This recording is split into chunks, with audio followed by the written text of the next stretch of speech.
जय हिंद। कैसे हैं आप सब? आशा करता हूं आप लोग जहां भी होंगे स्वस्थ होंगे। आज की क्लास में हम सब क्वेश्चन नंबर 11 को हल करेंगे। इससे पहले वाली क्लास में हम लोगों ने क्वेश्चन नंबर 10 तक को हल कर लिया था। आज क्वेश्चन नंबर 11 को हल करेंगे। यहाँ क्वेश्चन नंबर 11 काफ़ी भारी भरकम दिखाई दे रहा है। आप लोग देखते ही डर गए होंगे, इतना लंबा क्वेश्चन है। तो केवल लिखावट ही इसकी इतनी लंबी। तो चलिए हम लोग क्वेश्चन नंबर 11 को हल करते हैं। क्वेश्चन नंबर 11 यहाँ कह रहा है, ये सिद्ध करने वाला क्वेश्चन है। कह रहा है सिद्ध कीजिए कि किसी समतल में स्थित बिंदुओं के समुच्चय में, यहाँ किसका समुच्चय है? किसी समतल में स्थित बिंदुओं का समुच्चय है। उस बिंदुओं के समुच्चय में एक संबंध दिया हुआ यहाँ पे R equal to P comma Q such that बिंदु P की मूल बिंदु से दूरी बिंदु Q की मूल बिंदु से दूरी के समान है। कहने का तात्पर्य यहाँ है बिंदु P की मूल बिंदु से दूरी बिंदु Q की मूल बिंदु से दूरी के समान है। यानी बिंदु P मूल बिंदु से जितनी दूरी पर है उतनी ही दूरी पर बिंदु Q भी है। कहने का तात्पर्य बिंदु P मूल बिंदु से जितनी दूरी पर है उतनी ही दूरी पर बिंदु Q भी है। यानी बिंदु P और Q मूल बिंदु से समान दूरी पर है, ऐसा संबंध है। ऐसा कहा है। द्वारा प्रदत्त संबंध R तुल्यता संबंध है। यहाँ पर जो संबंध दिया है R equal to P comma Q, बिंदु P की मूल बिंदु से दूरी बिंदु Q की मूल बिंदु से दूरी के समान है। यह संबंध तुल्यता है, इसे हमको सिद्ध करना है। इसके बाद और क्वेश्चन है, इसको हम लोग बाद में हल करेंगे। पहले पहला वाला पार्ट हल कर लेते हैं, तुल्यता साबित कर लेते हैं। ठीक है, तो चलिए हम लोग तुल्यता साबित करते हैं। यहाँ पर जो है किसी समतल में स्थित बिंदुओं के समुच्चय को हम एक नाम दे देते हैं ए। समतल में स्थित बिंदुओं का समुच्चय यहाँ पर है, इसे हम नाम दे देते हैं ए। अब ए से ए में जो संबंध आर है यहाँ पर है P comma Q. P comma Q का मतलब यहाँ लिखा है, पी कामा क्यू का मीनिंग यहाँ पर लिखा है बड़ी सी लाइन में। हम इसे शॉर्ट में लिख दिए यहाँ पे। पी कामा क्यू का मतलब है दूरी पी ओ। पी का मतलब क्या है? बिंदु P की मूल बिंदु से दूरी। बिंदु P की मूल बिंदु से दूरी पी ओ। दूरी पी ओ बराबर है दूरी क्यू ओ, बिंदु Q की मूल बिंदु से दूरी क्यू ओ। यही तो शब्दों में कहा है, बिंदु P की मूल बिंदु से दूरी बिंदु Q की मूल बिंदु से दूरी के समान है। यानी दोनों दूरी बराबर है। बिंदु P की मूल बिंदु से दूरी पी ओ बराबर है बिंदु Q की मूल बिंदु से दूरी क्यू ओ, दोनों आपस में बराबर है, ऐसा कहा है क्वेश्चन में। अब इस संबंध को हम क्या साबित करेंगे? तुल्यता। तुल्यता साबित करने के लिए हम तीन प्रकार के संबंधों को साबित करेंगे, स्वतुल्य, सममित और संक्रामक। अगर हम इसे स्वतुल्य, सममित और संक्रामक साबित कर देते हैं तो हमारा तुल्यता अपने आप ही सिद्ध हो जाएगा। तो चलिए इसे हम सबसे पहले स्वतुल्य साबित करते हैं। स्वतुल्य में आप लोग जानते हैं कोई भी अवयव, कोई भी पॉइंट स्वयं के साथ कनेक्टेड होता है, स्वयं के साथ संबंधित होता है। अगर यहाँ पर जो दोनों बिंदु अलग अलग हैं, P और Q अलग अलग हैं, अगर कुछ टाइम के लिए हम Q को क्या कर दें? P बना दें। कुछ टाइम के लिए, कुछ समय के लिए, ज़्यादा देर के लिए नहीं, कुछ टाइम के लिए Q को P बना दिए। अब यहाँ क्या होगा? P और P क्या हैं? दोनों एक ही बिंदु हैं। दोनों एक ही बिंदु हैं, तब क्या होगा? P P से कनेक्टेड हो जाएगा। यहाँ मिल गया ना, P का संबंध P से। यही तो होता है स्वतुल्य में, किसी भी अवयव का स्वयं के साथ संबंध, तब P का संबंध P के साथ हो जाएगा। तब क्या होगा?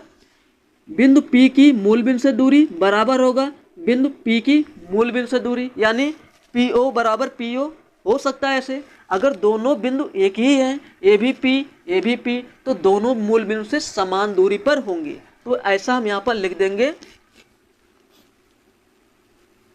यहाँ लिख देंगे दूरी PO बराबर दूरी PO। इसे आप लंबा भी लिख सकते हैं अकॉर्डिंग टू इस स्टेटमेंट के अनुसार। यहाँ पर है P कामा Q का मतलब क्या है? बिंदु P की मूल बिंदु से दूरी बिंदु Q की मूल बिंदु से दूरी के समान है। इतना लंबा लिखने की जरूरत नहीं, इतना आप लिख सकते हैं। दूरी PO बराबर क्या है?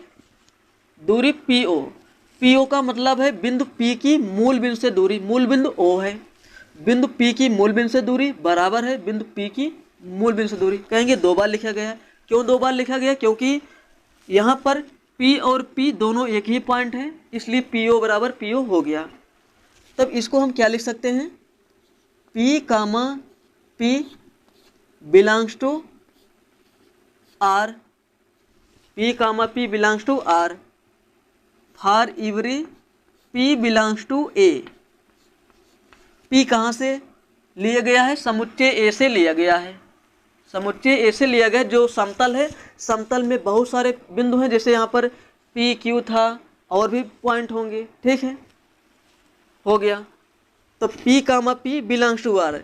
जब यहाँ पर देखिए पी कामा क्यू था तो इसको लिखे थे बिंदु पी की मूल बिंदु से दूरी बिंदु क्यू की मूल बिंदु से दूरी के समान है, ठीक है।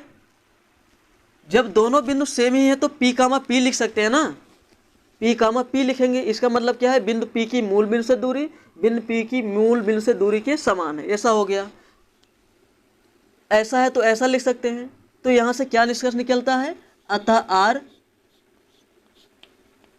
आर स्वतुल्य संबंध है, स्वतुल्य संबंध है। आर स्वतुल्य संबंध है, ठीक है। अब इसके बाद हम देखते हैं सममित। सममित संबंध, सममित संबंध भी बहुत ही इजी है। अब जहां हम बदले थे उसको क्यू बना देते, क्योंकि थोड़ी ही देर के लिए हमने क्यू को पी बनाया था, अब क्यू रहेगा ये। अब देखिए सममित में क्या होता है, मान लेते हैं, माना यहाँ क्यों मान रहे हैं अभी क्लियर हो जाएगा। मान लेते हैं P comma Q belongs to R, P comma Q belongs to R. इसको हम लिख सकते हैं पी ओ बराबर Q O, P comma Q belongs to R को लिख सकते हैं पी ओ बराबर Q O. P comma Q का मतलब यहाँ लिखा गया है, पी कामा क्यू का मतलब है बिंदु पी की मूल बिंदु से दूरी बिंदु क्यू की मूल बिंदु से दूरी के समान है, यानी बिंदु पी मूल बिंदु से दूरी बराबर है बिंदु क्यू की मूल बिंदु से दूरी। यहाँ पी क्यू है, तब पी ओ बराबर क्यू ओ हो जाएगा। बिंदु पी की मूल बिंदु से दूरी बराबर है बिंदु क्यू की मूल बिंदु से दूरी के, ऐसा ही है ना। तो यहाँ लिखे हैं पी ओ बराबर क्यू ओ। अब थोड़ा सा आप लोग ध्यान दीजिए, जब यहाँ पर पी ओ बराबर क्यू ओ है, क्या क्यू ओ बराबर पी ओ नहीं हो सकता है? हो सकता है, ऐसा भी हम लिख सकते हैं क्यू ओ बराबर पी ओ, ऐसा हो सकता है ना। जब पी ओ क्यू ओ के बराबर है तब क्यू ओ पी ओ के भी बराबर हो सकता है, ऐसा आप लिख सकते हैं। आप खुद से सोचेंगे समझ में आ जाएगा। जब पी ओ क्यू ओ के बराबर है तो ऐसा लिख सकते हैं, जब पी पहले है तो पी कामा क्यू लिखे हैं, जब क्यू पहले आ गया तो क्यू कामा पी लिखेंगे। देखिए पी पहले है पी लिखा, क्यू बाद में है तो क्यू लिखा। अब क्यू पहले आ गया तो क्यू कामा पी लिखेंगे, Q comma P belongs to R, ठीक है। यहाँ लिखेंगे for every P comma Q belongs to A. P Q कहाँ से लिए हैं? समुच्चय ए से लिए गए हैं। देखिए P comma Q belongs to R से हमें क्या मिल गया? Q comma P belongs to R. तो यहाँ हम लोग लिख देंगे अतः आर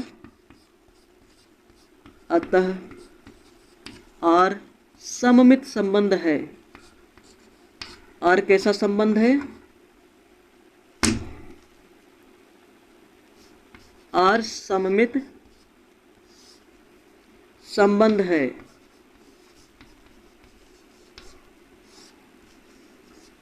आर यहाँ पर सममित संबंध है, क्योंकि यहाँ पर P comma Q belongs to R से हमें मिल गया Q comma P belongs to R, यही हमें चाहिए। अगर P कामा Q है इसका उल्टा हमें मिलना चाहिए, मिल गया। इसलिए यह रिलेशन जो यहाँ पर दिया हुआ है यह सममित है।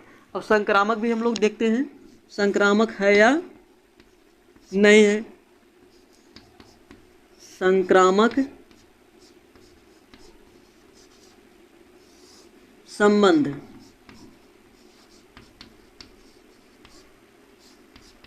संक्रामक संबंध, संक्रामक संबंध में हमें 3 बिंदुओं की जरूरत होगी। एक बिंदु और ले लेते हैं हम यहाँ पर, ऐसे एक बिंदु और ले लेते हैं पी क्यू, एक बार इस बार ले लेते हैं आर, इस बार ले लेते हैं आर। अब हम मानते हैं यहाँ पे माना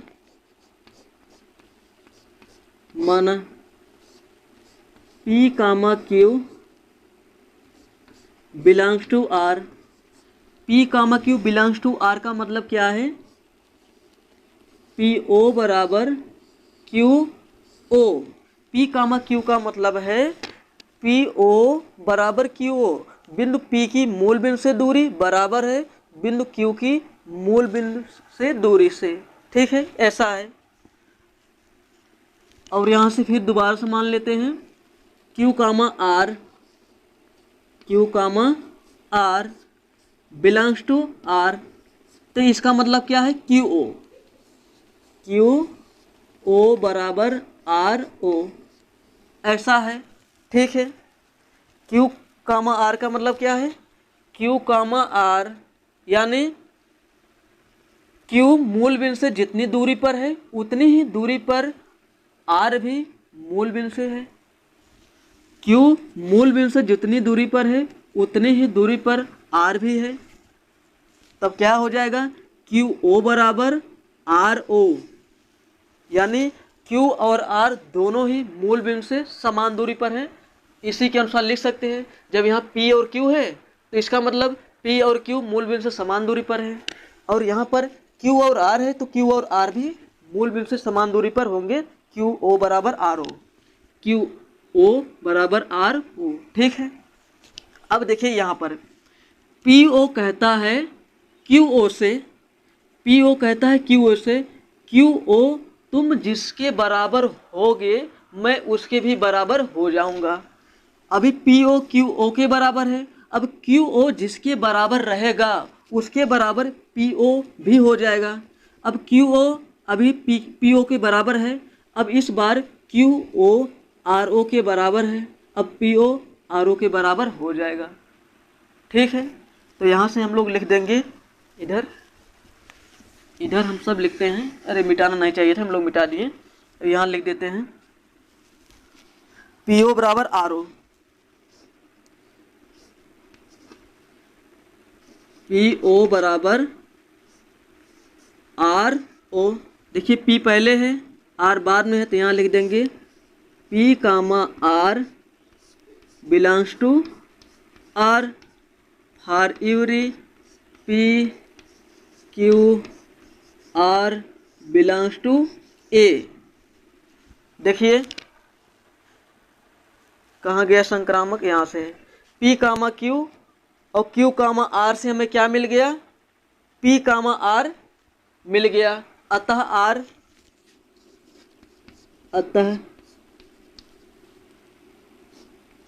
R संक्रामक संबंध है, R संक्रामक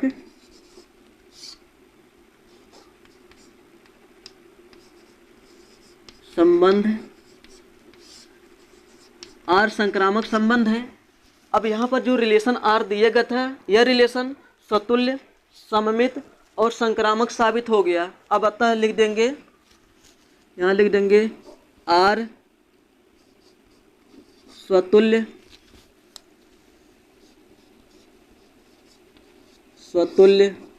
सममित, स्वतुल्य सममित तथा संक्रामक है, संक्रामक है। अतः R तुल्यता संबंध है, तुल्यता संबंध है। तुल्यता संबंध साबित हो गया, क्योंकि कहा गया था R एक तुल्यता संबंध है, R एक तुल्यता संबंध सिद्ध हो गया। आशा करता हूँ आप लोग क्वेश्चन नंबर 11 का पार्ट 1 समझ गए होंगे। अब इसके बाद पार्ट 2 हम लोग हल करेंगे। पार्ट 2 कर रहा है पुनः सिद्ध कीजिए, पुनः सिद्ध कीजिए बिंदु P नॉट इक्वल टू 0,0। अभी हम लोग इसे इरेज करते हैं, उसके बाद समझते हैं। इतना आप लोग नोट कर लेना, हम लोग इसे इरेज करते हैं। अब आप सब इसे नोट कर लेना, इसे इरेज करते हैं। अभी इसे इरेज करते हैं, यहाँ से यहाँ तक पूरा।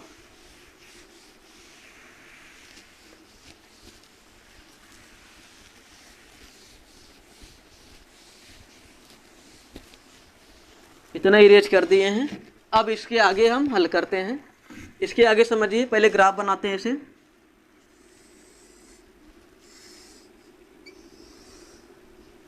एक बिंदु O हो गया जिसका निर्देशांक 0,0 है। एक बिंदु लिए थे P और एक बिंदु लिए थे Q। ये P है और एक Q है। एक और ले लेते हैं यहाँ पे R, ये बिंदु R है। एक और ले लेते हैं S, ठीक है। इन बिंदुओं को इस तरह इसे मिलाएंगे,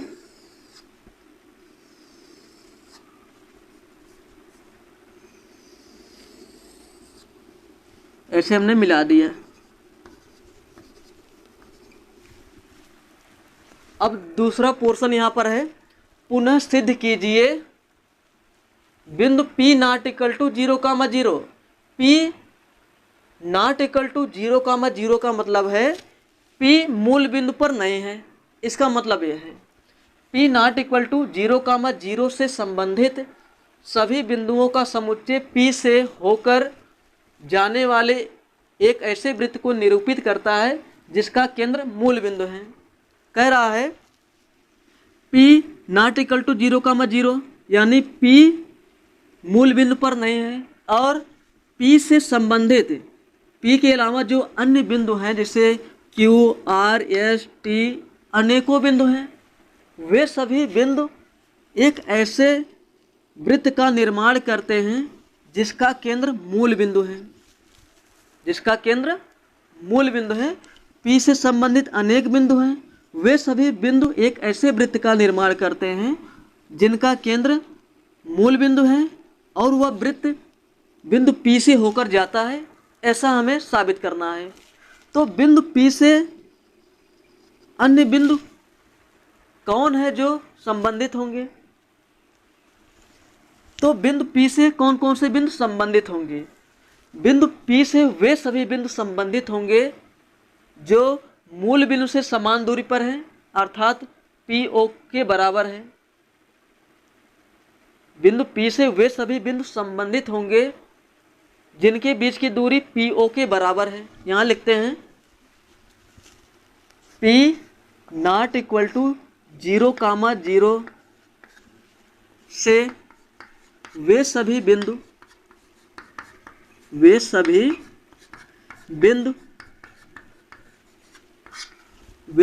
संबंधित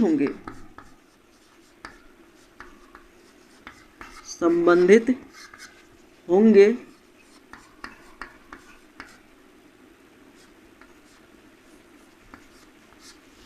P नॉट इक्वल टू 0,0 से, यानी P not equal to 0,0 A है, से वे सभी बिंदु संबंधित होंगे जिनके बीच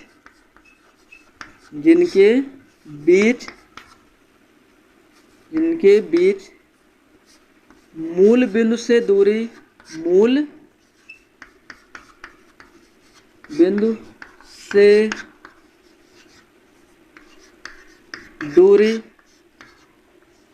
PO के बराबर होगा,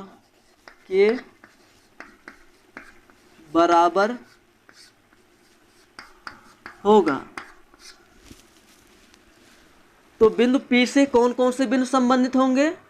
बिंदु P से वे सभी बिंदु संबंधित होंगे जिनके बीच मूल बिंदु से दूरी PO के बराबर है, यानी ये भी PO के बराबर, ये भी पी ओ के बराबर, ये भी पी ओ के बराबर, यानी पी के अलावा जितने भी बिंदु यहाँ पे हैं अगर वे सभी पी ओ के बराबर हैं, पी ओ के बराबर हैं, तब वे सभी बिंदु मिलकर एक वृत्त का निर्माण करेंगे। क्या करेंगे? एक वृत्त का निर्माण करेंगे। तब जब हर जगह दूरी P O P O P O P O बराबर है तो ये क्या बन जाएगा? रेडियस बन जाएगा, त्रिज्या बन जाएगा ना, त्रिज्या बन जाएगा। और ये जो बाउंड्री दिखाई दे रही है यह बाउंड्री बन जाएगा वृत्त की परिधि, वृत्त की परिधि। और इस वृत्त का केंद्र मूल बिंदु हो जाएगा, वृत्त का केंद्र मूल बिंदु हो जाएगा। और यह वृत्त के बिंदु पी से होकर जाएगा, बिंदु पी से होकर जाएगा। हालांकि सभी बिंदुओं से होकर जाएगा, लेकिन हमें दिखाना है पी से होकर जाने वाले एक ऐसे वृत्त को निरूपित करता है जिसका केंद्र मूल बिंदु है। ठीक है, इतना हमने लिख दिया। P नॉट इक्वल टू 0, 0 से वे सभी बिंदु संबंधित होंगे जिनके बीच मूल बिंदु से दूरी PO के बराबर है। अतः P नॉट इक्वल टू 0, 0 से संबंधित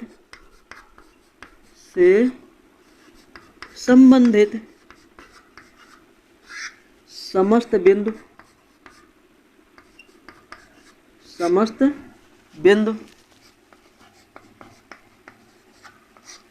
बिंदु एक वृत्त का निर्माण करते हैं। एक वृत्त जो बिंदु P से संबंधित हैं वे सभी बिंदु एक वृत्त का निर्माण करते हैं, वही यहाँ पर लिख रहे हैं। अतः P नॉट इक्वल टू 0, 0 से संबंधित समस्त बिंदु एक वृत्त का निर्माण करते हैं,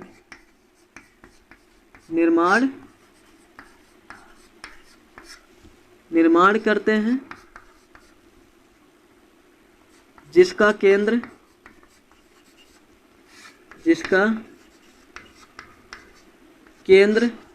0, 0 है। 0, 0 मतलब मूल बिंदु 0, 0 है। और यह वृत्त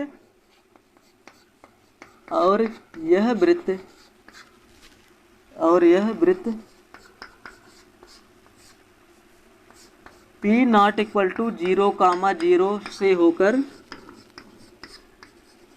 होकर जाता है। कहाँ से होकर जाता है? P नॉट इक्वल टू 0, 0 से होकर जाता है, अर्थात बिंदु P से होकर जाता है। ये रहा क्वेश्चन नंबर 11 का पूरा सॉल्यूशन। आप लोग इसे नोट कर लीजिए। इसके बाद क्वेश्चन नंबर 12 को हल करते हैं। चलिए इसके बाद क्वेश्चन नंबर 12 को हल करते हैं। क्वेश्चन नंबर 12 यहाँ दिया है, कह रहा है सिद्ध कीजिए कि समस्त त्रिभुजों के समुच्चय में, यहाँ पर जो सेट दिया हुआ है वह समस्त त्रिभुजों का समुच्चय है, यानी सेट के अंदर सभी प्रकार के त्रिभुज आएंगे। उसे हम सेट नाम दे दिए ए। सेट ए के अंदर समस्त त्रिभुज आ जाएंगे। तो उस त्रिभुज में एक रिलेशन दिया हुआ है R equal to T1, T2। T1, T2 का मीनिंग है T1 T2 के समरूप है। ठीक है, द्वारा परिभाषित संबंध R एक तुल्यता संबंध है। इतना पहले हल कर लेते हैं। यहाँ दिया हुआ है एक संबंध R ए से ए में संबंधित है, इतना लिख देते हैं। ये क्या है? समस्त त्रिभुजों का समुच्चय। ए से ए में जो संबंध है यहाँ पर लिखा हुआ है R equal to T1, T2 का मतलब है T1 T2 के समरूप है। समरूप मतलब दो त्रिभुज एक दूसरे से देखने में कैसे हैं। अगर दो त्रिभुज हैं देखने में एक जैसे हैं, भले ही उनकी आकृति छोटी और बड़ी हो सकती है, अगर देखने में एक जैसे लग रहे हैं तो दोनों त्रिभुज क्या हो जाते हैं? समरूप हो जाते हैं। ये तो हमने शब्दों में बता दिया। तो समरूप के लिए हम क्या करते हैं? भुजाओं का अनुपात लेते हैं। अगर भुजाओं का अनुपात बराबर आता है तो दोनों त्रिभुज क्या हो जाएंगे? समरूप हो जाएंगे। उसका यूज हम नेक्स्ट पोर्शन में करेंगे। ठीक है, यहाँ पर दिया है R equal to T1, T2। T1, T2। T1, T2 का मतलब है T1 T2 के समरूप है। T1 T2 के समरूप है। समरूप का मतलब दोनों त्रिभुज अगर देखने में एक जैसे लग रहे हैं तो समरूप हो जाएंगे। ठीक है, T1, T2 का मतलब T1 T2 के समरूप है। अगर थोड़ी देर के लिए हम T2 को क्या बना दें? T1। अब T1 और T1 है, दोनों त्रिभुज एक ही जैसे हैं, यानी T1 एक ही जैसा है, तो T1 के समरूप हो सकता है। तो यहाँ से हम लोग स्वतुल्य में लिखेंगे T1 T1 के समरूप है, समरूप है। जब T1 T1 के समरूप है तो हम ऐसा लिख सकते हैं T1 comma T1 belongs to R। जब T1 T1 के समरूप है तो यहाँ से लिख देंगे अतः R स्वतुल्य संबंध है, स्वतुल्य संबंध है। इस तरह के हम लोगों ने कई सवाल किए, इसलिए हम लोग इसे जल्दी जल्दी करते हैं। अब T1 T1 के समरूप है तो R स्वतुल्य संबंध हो गया। अब देखते हैं सममित, सममित, सममित संबंध। सममित संबंध में मान लेते हैं, माना T1 comma T2 belongs to R। T1 comma T2 का मतलब क्या है, यहाँ लिखा है, यहाँ तो अभी माने थे, अब हटा देते हैं। T1 कामा T2 का मतलब है T1 T2 के समरूप है। यहाँ लिखते हैं T1 T2 के समरूप है, समरूप है। जब दो त्रिभुज हैं, ऐसे मान लीजिए ऐसे हैं, एक बड़ा हो गया एक छोटा हो गया, ये है T1 ये है T2। जब T1 T2 के समरूप है तो T2 T1 के समरूप हो सकता है, जरूर होगा। तो यहाँ लिख देंगे T2 T1 के समरूप है, समरूप है। जब T1 T2 के समरूप है तो T1 comma T2 belongs to R लिख सकते हैं। जब T2 T1 के समरूप है तो यहाँ हम लोग लिख सकते हैं T2 comma T1 belongs to R। यहाँ पर देखेंगे T1 comma T2 belongs to R, इसका अपोजिट हमें मिल गया, तो यहाँ लिखेंगे अतः R, अतः R सममित संबंध है, सममित संबंध। इसे हटाते हैं भाई, R क्या हो गया, सममित संबंध हो गया। अब संक्रामक भी देख लेते हैं, क्या संक्रामक है, संक्रामक भी होगा। संक्रामक नहीं होगा तो तुल्यता कैसे साबित होगा, तुल्यता हमें सिद्ध करना है। संक्रामक संबंध, संक्रामक संबंध। देखिए संक्रामक मान लेते हैं, माना T1 comma T2 belongs to R। यहाँ पर हमने मान लिया है T1 comma T2 belongs to R। T1 T2 के क्या है, समरूप है, तो यहाँ लिखेंगे 60 में लिख देते हैं इस बार, T1 T2 के समरूप है। T1 समरूप है T2 के। और दूसरी बार मान लेते हैं T2 कामा T3, सॉरी कहीं के हम बोल देंगे सर्वांगसम, लेकिन समरूप समझिए, निकल जाता मुझसे। तो T2 comma T3 belongs to R। तो यहाँ से हम क्या लिखेंगे, T2 समरूप है T3 के। T1 T2 के समरूप है, T2 T3 के समरूप है, तो T1 T3 के हो जाएगा। ऐसा होता है, आप लोग कक्षा 9 में पढ़े होंगे। तो T1 T3 के समरूप हो जाएगा। यहाँ लिख देंगे T1 समरूप होगा T3 के, तो यहाँ से लिख देंगे जब T1 T3 के समरूप है तो लिखेंगे T1 comma T3 belongs to R, अतः R संक्रामक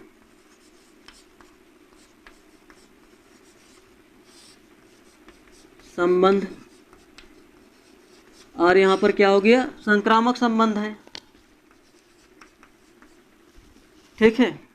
R संक्रामक संबंध है, तो नीचे आप लिखेंगे R स्वतुल्य सममित तथा संक्रामक है, इसलिए R तुल्यता संबंध है। यहाँ लिख देंगे अतः R तुल्यता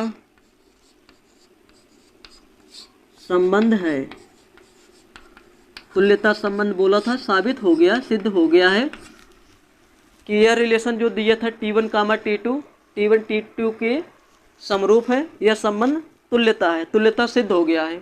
अब इसके बाद नेक्स्ट पोर्शन में आते हैं। यहाँ कहा है भुजाओं 3, 4, 5 वाले समकोण त्रिभुज T1। यहाँ पर हम बनाते हैं 3 त्रिभुज, इतना पढ़ने के कोई मतलब अभी नहीं निकलेगा। हम लोग त्रिभुज बनाते हैं, उसके बाद क्लियर हो जाएगा ये कह क्या रहा है। इसे इरेज करते हैं अभी।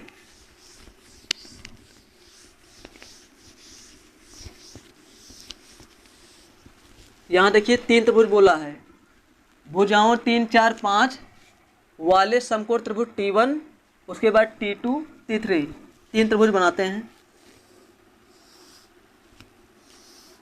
एक हो गया, 2 हो गया, उसके बाद एक लास्ट बनाते हैं 3।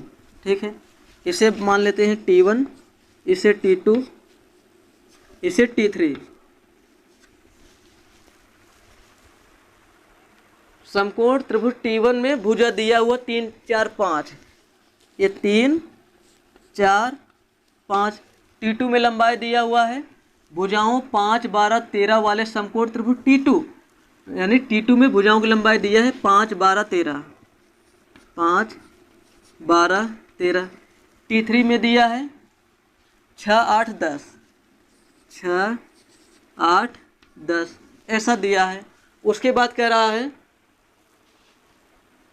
T1, T2, T3 में से कौन से त्रिभुज परस्पर संबंधित है, यानी T1, T2, T3 में कौन से त्रिभुज एक दूसरे से संबंधित है। संबंधित का मतलब कौन सा त्रिभुज एक दूसरे के समरूप हैं। तो दो त्रिभुज समरूप कब होंगे, जब इनके संगत भुजाओं का अनुपात बराबर रहेगा। हम यहाँ पर क्या ले लेते हैं, T1 व T2 ले लेते हैं। एक बार T1 व T2 लेते हैं, T1 और T2 त्रिभुज ले लिए। यहाँ पर भुजाओं का अनुपात ले लेते हैं, इसका लंब बटे इसका लंब 3/5 बराबर इसका आधार बटे इसका आधार 5/12 बराबर इसका कर्ण 5/13। यहाँ देखिए 3/5 मतलब रेशियो बराबर नहीं आ रहा है, यह इसके बराबर नहीं, इसके बराबर नहीं, कुछ बराबर नहीं है। अब क्या ले लेते हैं, T2, T3 ले लेते हैं, T2 व T3। यहाँ भी लेते हैं रेशियो, लंब बटे में लंब 5/6 बराबर 12/8 बराबर 13/10। 5/6 क्या 5/6 12/8 के बराबर होगा, यानी कोई भी रेशियो आपस में बराबर नहीं है। अब क्या ले लेते हैं, इसको लिया और इसको लिया। अब 1 और 3 लेते हैं, T1 और T3 ले लेते हैं। इसका लंब बटे इसका लंब 3/6 आधार इसका आधार 4/8 बराबर 5/10। अब यहाँ देखेंगे 3 से काटेंगे कितना आएगा, 1/2 बराबर 4 एकम 4, 4 दूना 8 बराबर 5 एकम 5, 5 दूना 10। यानी देखिए 1/2, 1/2, 1/2 बराबर आ रहा है।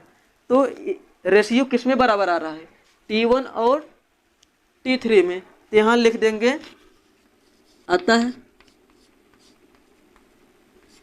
T1 समरूप है T3 के।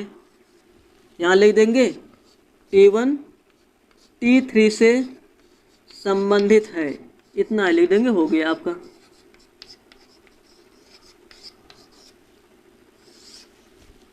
संबंधित है। संबंध कैसा चल रहा था, समरूप होने का संबंध चल रहा था। यहाँ कहा था T1, T2, T3 में से कौन से त्रिभुज परस्पर संबंधित हैं, तो समरूप होने का संबंध चल रहा था। तो इस प्रकार यहाँ पर T1 T3 से संबंधित है। किस प्रकार संबंधित है, T1 T3 के समरूप है। आई होप आप लोग क्वेश्चन नंबर 12 को भी समझ गए होंगे।